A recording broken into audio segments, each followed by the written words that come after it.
One of the principles of Node.js is small modules. This means that as JavaScript developers, we should take advantage of modularity by breaking code up into bite sized modules that are focused on a specific task. So, we've brought back the Ski Dictionary website and the API that we built back in chapter 3. So, let's take a look at our index.js file. We have actually broken this project down into smaller files. So, I wanted to take you on a little tour. First things first, our index file is going to import a file called app from the app.js file, and we'll call app.listen to listen on this port. Then we move to the app.js file. So the app.js file, check it out. We are importing a few different dependencies. We have Express, we have body parser, and we have a couple other custom files that I built. This is going to take care of all of the Express stuff for us so that as I visit certain routes, the right content will be displayed. We also have this file called dictionary routes. So dictionary routes is using the Express router to actually stand up routes for different endpoints. So we can post our new data, we can delete data, we can do all sorts of things, but all of this is going to happen inside of this file. Finally, we have a library file.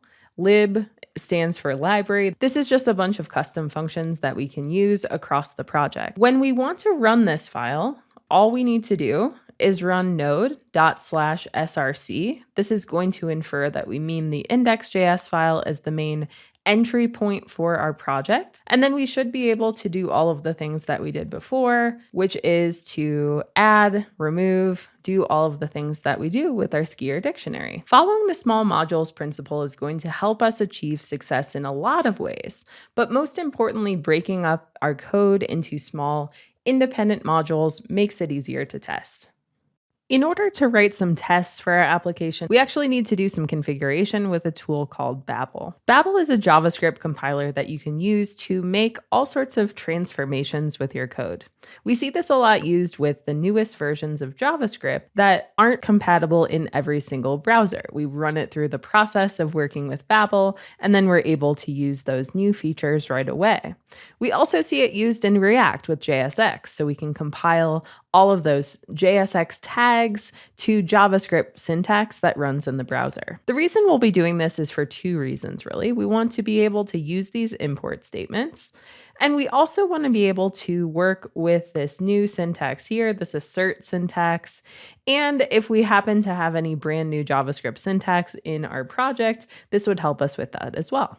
So, of course, in order to work with this, we're going to need to install a bunch of stuff. So the things we want to install are Babel-Jest, at Babel/core, at Babel/preset env. And then the long one, I'm sorry in advance, is at Babel plugin-syntax-import-assertions. Now, again, I'm going to be providing all of this to you in the student files, so if you want to just check this out in the finished folder for this chapter, no worries. And then the last thing I want to add here is -d. So this is going to install all of these to our dev dependencies. What's cool about this is that the dev dependencies will be only installed in a development environment, not in production. So it's going to keep our project lighter weight, and then it's going to relegate all of these development dependencies to a single location. Great. So now that I've done this, I should be able to see this in our package JSON. We should be able to scroll down and see that all of these have been added here. Nice.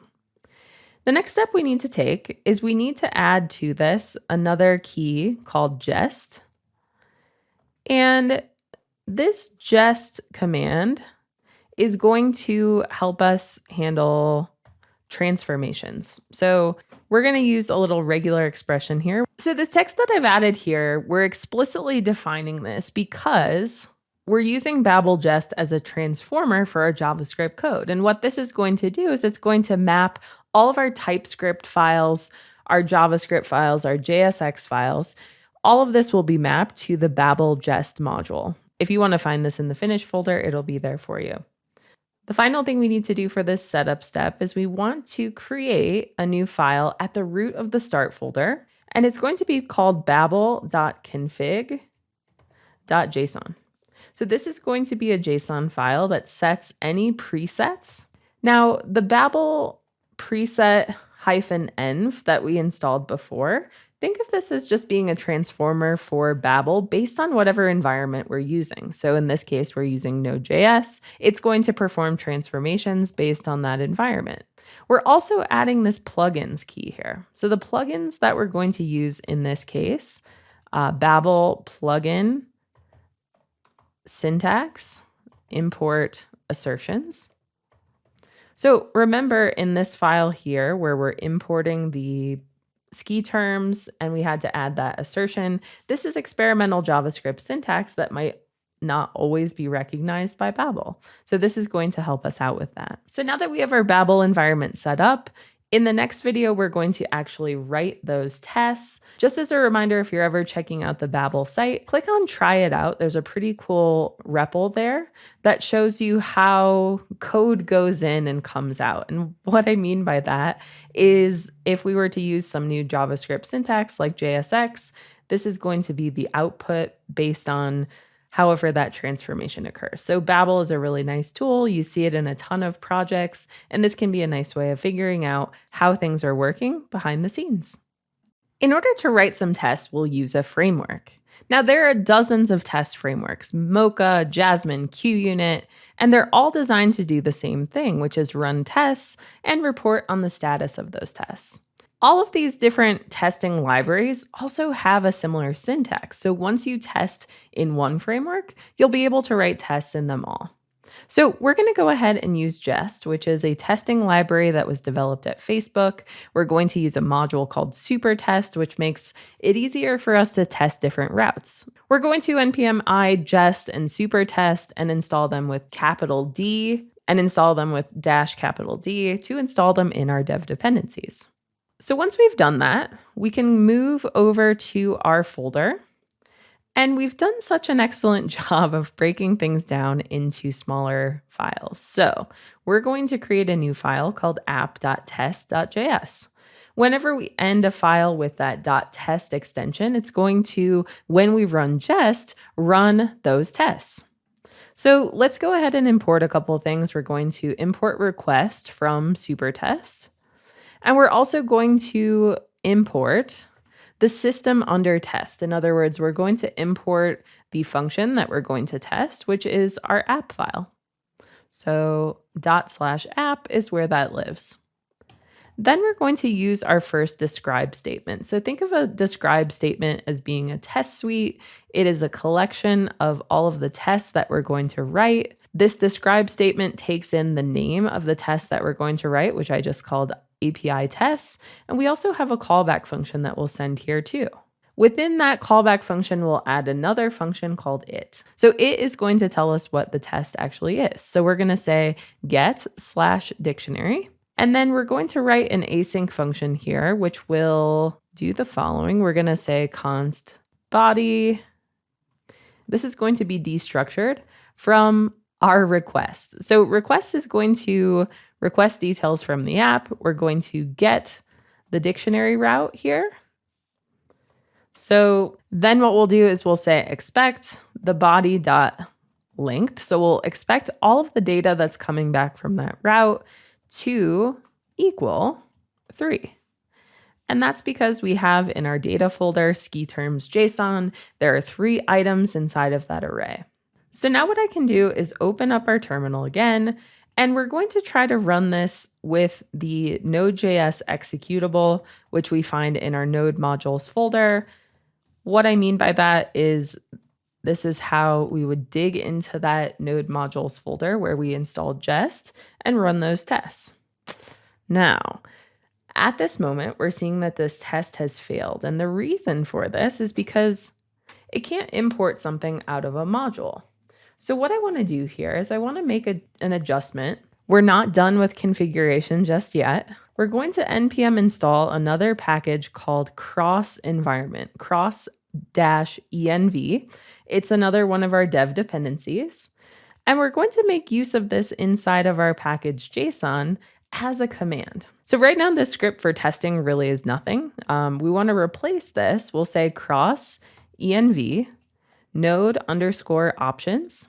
And now, in order to use all of the experimental syntax that we're using, we need to say experimental VM modules jest. So this is going to be what happens whenever I run that test. It's going to support those import statements, and cross environment will help us do that regardless of how we have our project set up. So now let's try this again. We're going to run npm test. Remember, npm test is like npm start. You don't have to say npm run test. And check it out. Our test passed. How exciting is that? When I compare the data from the dictionary route to the test that I wrote as this assertion, we find that there is a match and our test has passed. So all of the different functions that you send to our describe statement here, you can wrap them inside of it, or you can create different describe statements. But we see our first test passing. We're able to test the data that's on that route and compare it with what our expectations are. Pretty cool.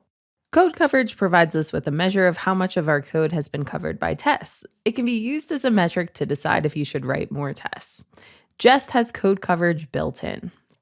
So what I'm going to do is add another key here to our scripts, and we'll say all of this stuff, but then we'll send the -- coverage flag. Now if I run npm run coverage here, of our statements, our functions, our lines have been tested. So we have some tests for our app, but it looks like we have a little bit more work to do on our other files. Something to keep in mind about coverage is sometimes people become obsessed with the idea of getting 100% coverage on everything. Focus more on the quality of your tests rather than the quantity of them. It's really nice to have 100% code coverage, but it's not always required. I think the general rule is 80% or above, and you should be in good shape. So just note that this is an option to you. You can pass the -- coverage flag, and this is built in directly to Jest. Now that you've finished this course, you're in a great place to really work with Node.js on real projects. If you want to take your learning to the next level, we have a whole series of Node.js courses that you can explore. Node.js design patterns will teach you about the essential patterns that can be used to solve common coding challenges. Advanced Node.js will teach you techniques about asynchronous programming and data streaming with Node.js. And then Advanced Node.js Scaling Applications shows techniques for scaling Node projects with approaches like database optimization, creating microservices, and cloning. Thank you so much for going on this journey with me. I hope you have fun building a ton of cool apps with Node.js.